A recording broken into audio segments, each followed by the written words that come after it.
다 같이 사도신경으로 우리의 신앙을 고백하며 1월 5일 새벽 예배를 하나님 앞에 드리겠습니다.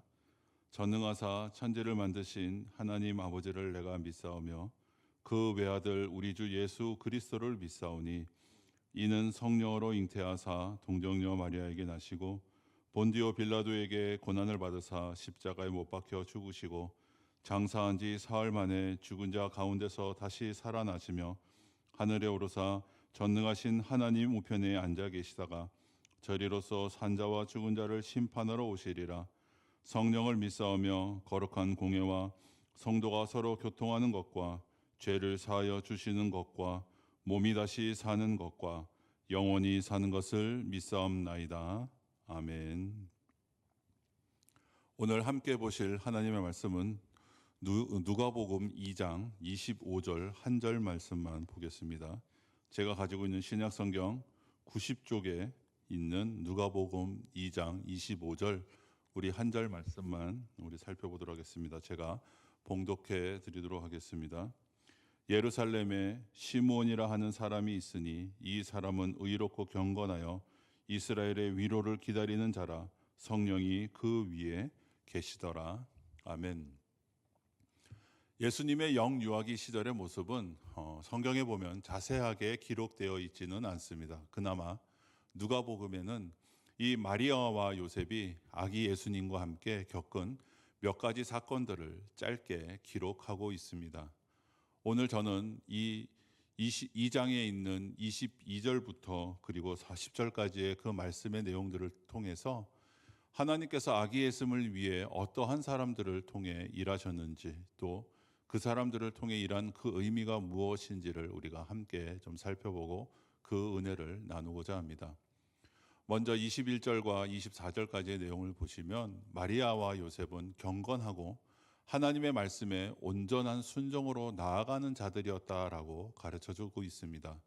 마리아와 요셉은 예수님이 태어나신 지 8일이 되자 율법의 명령대로 할례를 행하고 천사가 전해준 예수 곧 여호와는 구원이시다라는 그런 뜻의 이름을 짓습니다. 또한 출산 후에 40일이 되어 정결 예식을 행하는 날 아기 예수님을 데리고 예루살렘에 올라가서 제사를 드립니다. 무엇 하나 어그러지거나 지체함 없이 신속하고 또 정확하게 율법의 모든 요구를 행하고 있습니다. 여기서 보면은 비둘기로 번제를 드린 이유가 나오는데 이것은 하나님께서 어린 양을 잡을 경제적 여유가 없는 자들에게 허락하신 그 긍휼 덕분이었음을 우리에게 가르쳐 줍니다. 즉 마리아와 요셉과 마리아는 첫 아이를 낳았음에도 그를 위해 어린 양 하나 잡아 하나님께 감사할 수 없었던 가난한 상황이었음을 우리에게 가르쳐 주고 있습니다. 비록 그들은 하나님께 새끼 양 한 마리도 드릴 수 없어 비둘기로 번제를 드리는 처지였지만 하나님을 경외하여 순종하는 그 신앙의 삶을 통해서 아기 예수님이 율법에 순종해야 하는 그 온전한 하나님의 백성으로서의 의무를 다할 수 있도록 돕는 아주 귀한 하나님의 동역자로 쓰임을 받을 수 있었습니다.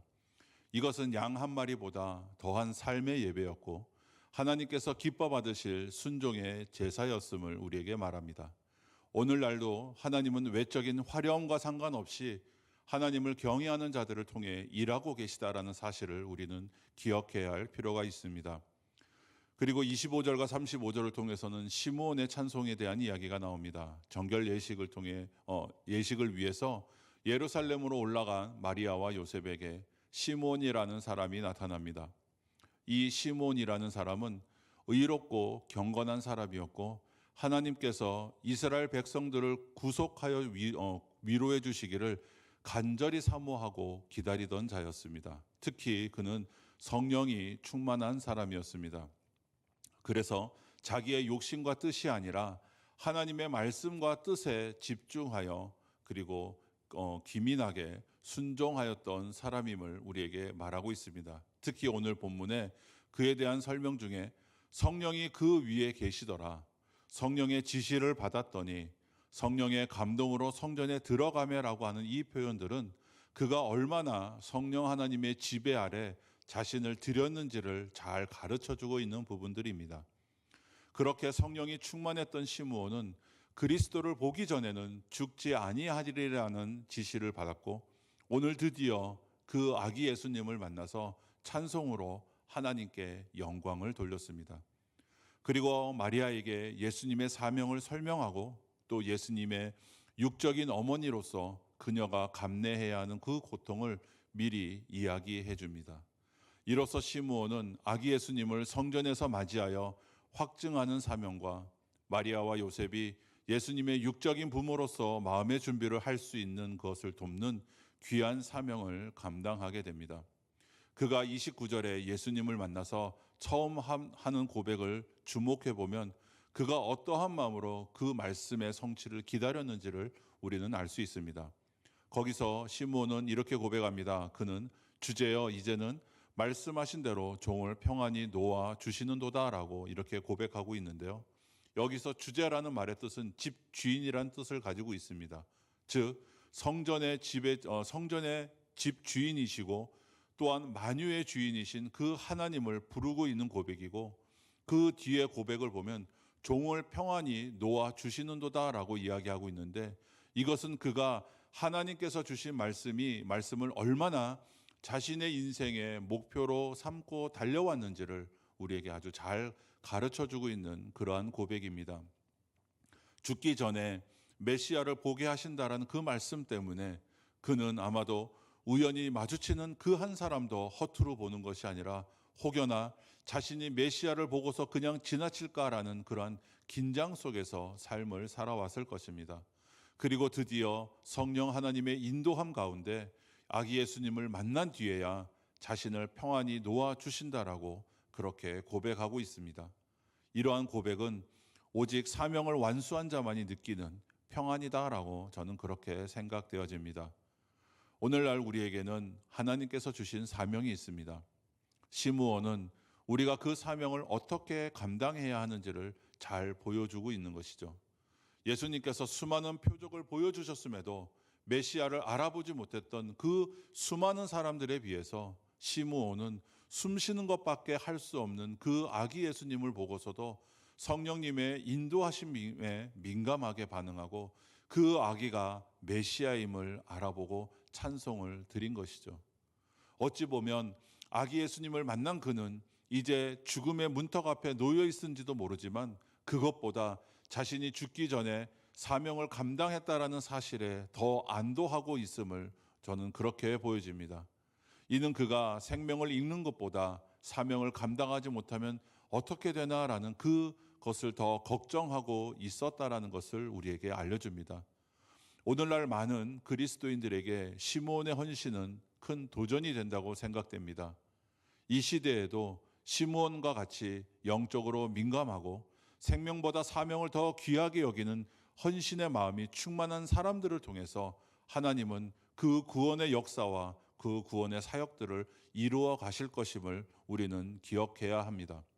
시므온은 찬송을 마친 뒤에 마리아에게 예수님의 사명을 설명하면서 비방을 받는 표적이 되기 위해 세움을 받았고라고 말씀하고 있습니다.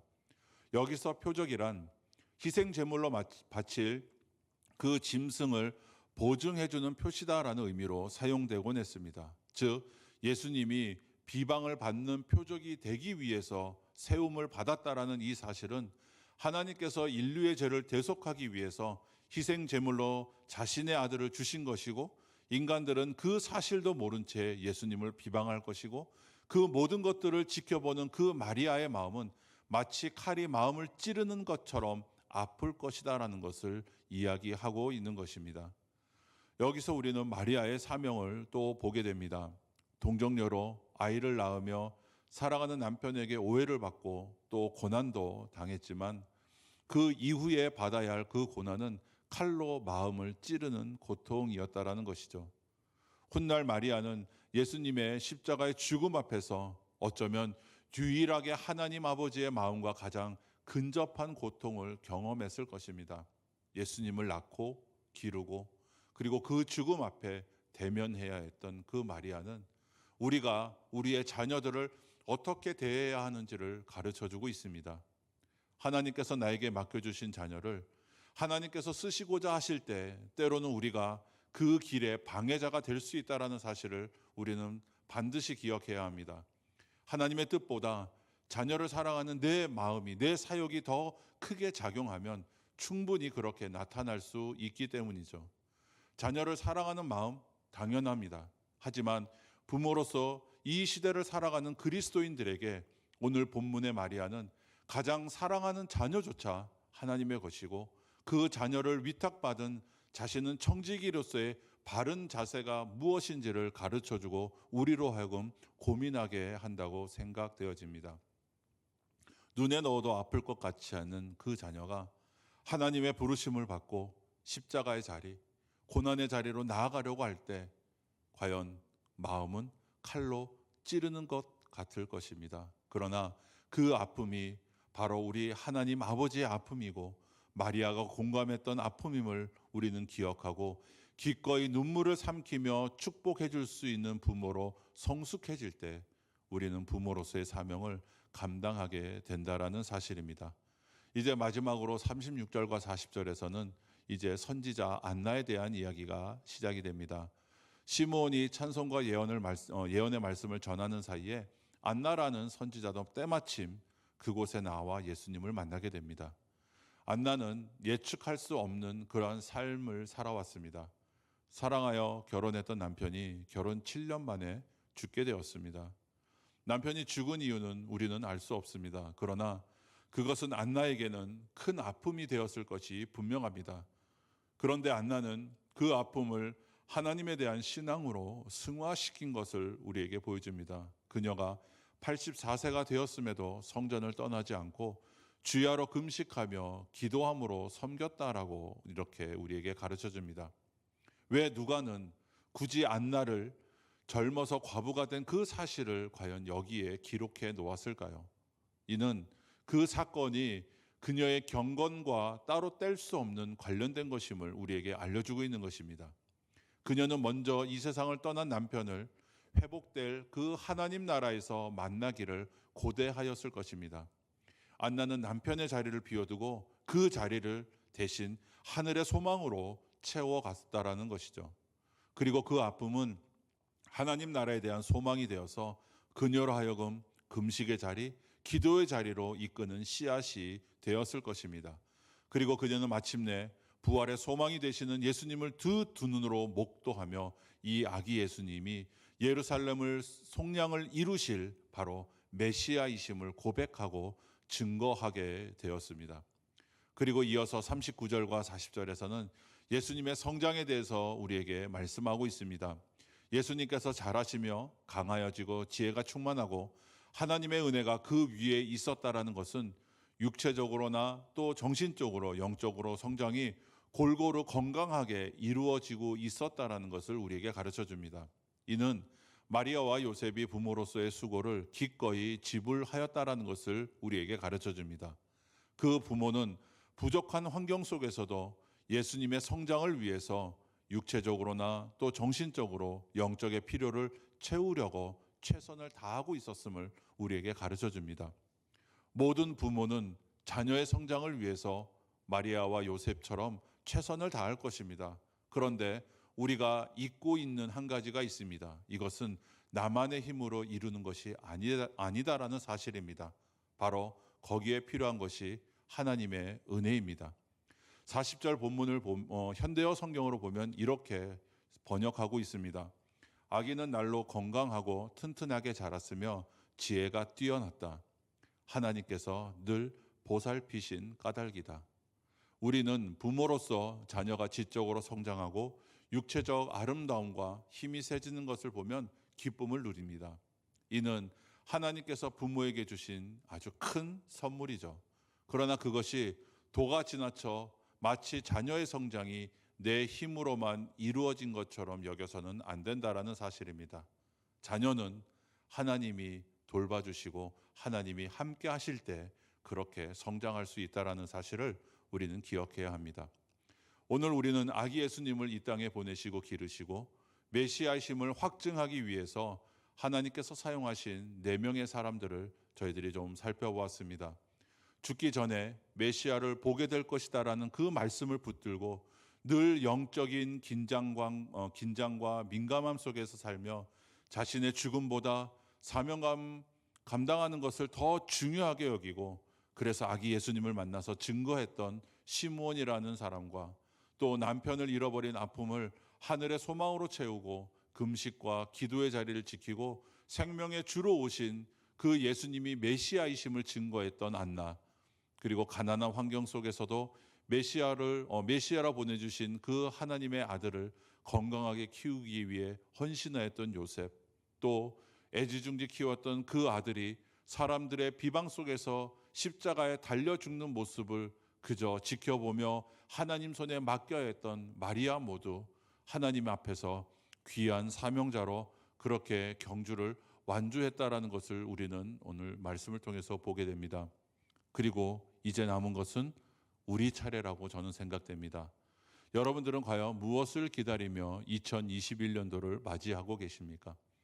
많은 사람들은 지금의 상황이 속히 종결되고 다시 이전처럼 생활하며 살아가기를 기다리고 있을 것입니다. 그러나 우리는 오늘 말씀을 통해서 하나님이 우리에게 복음 증거의 사명을 가진 그 그리스도인으로, 또 삶의 아픔을 지금의 코로나와 같이 우리의 그런 어려움 상황 속에서 절망과 낭만 가운데 있는 것이 아니라 소망의 노래로 승화시킬 수 있는 기도자로, 그리고 하나님께 받은 귀한 자녀들을 사명자로 키울 부모로 하나님은 우리를 부르셨다라는 사실을 우리는 기억해야 할 것입니다.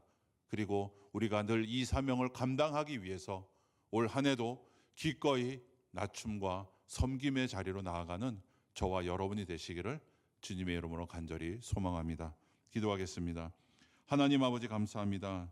평범한 사람들의 일상에서 기적을 이루어 가시는 그런 놀라운 하나님의 나라의 일들을 보게 하시니 감사합니다. 아버지 하나님, 우리의 삶에도 동일한 기적이 일어나게 하여 주시옵소서. 무엇보다 올 한 해 주님이 주시는 그 말씀을 붙들고 저희들이 삶을 살아가는 저희 영광의 모든 가족들이 될 수 있도록 주님께서 역사하여 주시옵소서.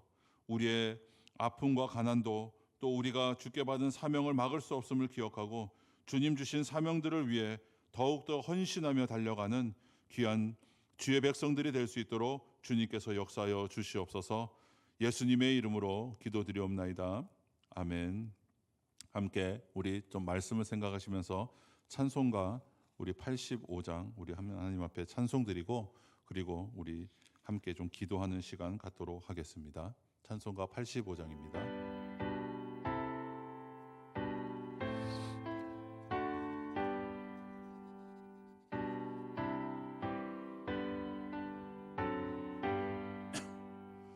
구주를 생각만 해도 이렇게 좋거든. 주 얼굴 배울 때에야 얼마나 좋으랴. 만민의 구주 예수의 귀하신 이름을 천지에 있는 이름 주 비할 데 없도다. 참에게 하는 자에게 소망이 되시고 구하고 찾는 자에게 기쁨이 되신다. 예수의 넓은 사랑을 어찌다 말하랴. 주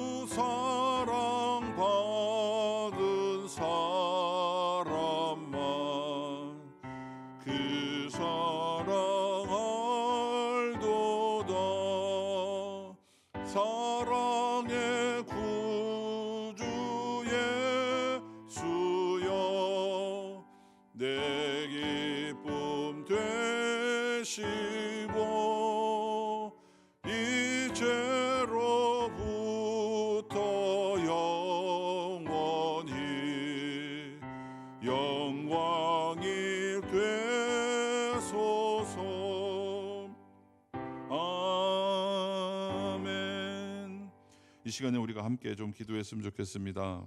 먼저 기도할 제목은 올 2021년도 영광의 가족들이 각자의 삶의 자리에서 하나님의 자녀로 살아가게 하시고 또 주변 사람들에게 그 하나님을 전하는 전도자의 삶을 살아갈 수 있는 그런 모든 주의 자녀가 되게 달라고 그렇게 함께 기도해 주시고, 그리고 영광교회 다음 세대들 우리 자녀들이 있습니다. 이렇게 죄악된 세상 풍조 가운데서도 하나님께서 보호해 주시고 하나님을 경외하는 정결한 그리스도의 자녀들로 자라가게 해달라고 그렇게 기도해 주시고, 또 교회를 이끌어가는 또 우리 담임 목사님과 또 모든 교육자들이 성령으로 충만케 하시고 영육간의 강건함을 허락해 달라고 우리가 그렇게 함께 기도하고 그리고 주기도문으로 마치도록 하겠습니다. 기도하겠습니다. 하나님 아버지 감사합니다. 오늘도 우리 삶 가운데 주의 은혜로 저희들이 하루를 시작할 수 있도록 또 주님의 말씀을 붙들고 살아갈 수 있도록 주님 역사해 주시니 감사합니다. 하나님 간절히 소원하기는 2021년도 아버지 영광에 있는 모든 사랑하는 주의 자녀들이 각자의 삶의 자리에서 하나님의 자녀로서 온전하게 삶을 살아갈 수 있도록 하나님 인도하여 주시옵소서. 무엇보다 성령으로 충만한 삶 살아갈 수 있도록 주님 역사하여 주시옵시고, 하나님 그들의 삶을 통해서 주변에 있는 모든 사람들에게 그리스도를 전하는 귀한 전도자의 삶을 살아가는 영광의 가족들이 다 될 수 있도록 주님 역사하여 주시옵소서. 아버지 하나님 우리에게 주신 그 말씀을 붙들고 우리가 하나님 앞에 더욱더 민감하며 삶을 살아갈 수 있도록 주님 역사하여 주시옵기를 간절히 소망합니다. 특별히 아버지 하나님 우리가 다음 세대를 위해서 이 시간 또한 기도합니다. 하나님 세상 풍조가 너무나 악하고 더욱더 세상이 악으로 달려가고 있는 상황 가운데서 하나님 우리 사랑하는 영광의 자녀들을 주님께서 보호하여 주시고 지켜주시옵소서. 그래서 아버지 세상과 구별되어서 하나님을 온전하게 예배하고 하나님을 경외하는 자들로 될 수 있는 그런 정결한 그리스도의 자녀들로 살아갈 수 있는 우리의 영광의 자녀들이 되게 하여 주시옵소서. 세상의 성공을 부러워하는 것이 아니라 더욱더 하나님께 소망을 두고 그리스도를 바라보며 살아갈 수 있는 우리 모든 귀한 주의 자녀들이 될 수 있도록 주님 역사하여 주시옵소서. 아버지 세상을 바라보는 눈을 아버지 허락하여 주시옵시고 아버지 하나님의 마음을 가지고 이 세상 가운데 주님의 자녀로서 세상 가운데서 넉넉히 이기며 나아갈 수 있는 우리 자녀들이 다 될 수 있도록 주님 아버지님께서 역사하여 주시옵소서. 특별히 올 한 해 하나님 사랑하는 교회를 이끌어가기 위해서 영적으로 아버지 인도해질 우리 담임 목사님과 또 모든 교육자들이 성령으로 충만하게 하여 주시옵소서. 자신의 경험과 자신의 힘으로 이끌어가는 것이 아니라 늘 우리에게 주시는 그 성령의 인도하심에 따라 온전히 순종하며 나갈 수 있도록 인도하여 주시옵시고 아버지 주의 사역들을 감당하는 데 지치지 아니하도록 영육간의 강건함을 허락하여 주시옵소서. 사랑하는 교회를 바르게 세우고 성도들을 바르게 섬기는 그런 모든 교육자들이 다 될 수 있도록 주님께서 역사하여 주시옵소서. 감사드리며 예수님의 이름으로 기도드리옵나이다. 아멘. 주기도문으로 마치도록 하겠습니다. 하늘에 계신 우리 아버지여, 이름이 거룩히 여김을 받으시오며 나라의 마옵시며 뜻이 하늘에서 이룬 것 같이 땅에서도 이루어지이다. 오늘날 우리에게 일용할 양식을 주옵시고 우리가 우리에게 죄 지은 자를 사하여 준 것 같이 우리의 죄를 사하여 주옵시고 우리를 시험에 들게 하지 마옵시고 다만 악에서 구하시옵소서. 대개 나라와 권세와 영광이 아버지께 영원히 있사옵나이다. 아멘.